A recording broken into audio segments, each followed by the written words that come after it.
Tô sem sinal da TIM. Tô sem sinal da TIM. O Wi-Fi do vizinho tem senha, eu me fudi. E não vai, e não vai.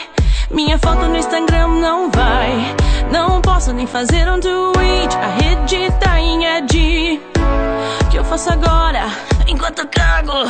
Se meu Face não está logado, quero salvar o bebê com câncer. Ele vai morrer, ou ele vai morrer.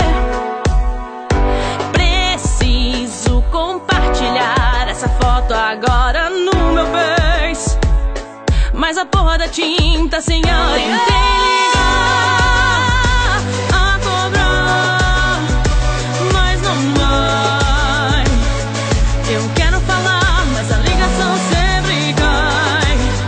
Coloquei crédito, R$10. Eu quero falar, mas a ligação sempre cai. Tô sem sinal da TIM.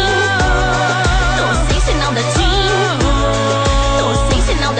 Eu quero falar, mas a ligação sempre cai. Tô sem sinal da TIM. Tô sem sinal da TIM. Tô sem sinal da TIM. Eu quero falar, mas a ligação sempre cai. WhatsApp daquele gostoso, não acredito, me chamou pra sair. Eu tô muito louca pra dar, mas do reloginho não sai.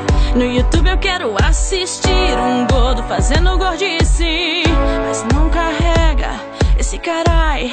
Eu dou play e nunca vai. Preciso compartilhar essa foto agora no meu Face, mas a porra da tinta sem ar. Tentei ligar a cobrar, mas não vai.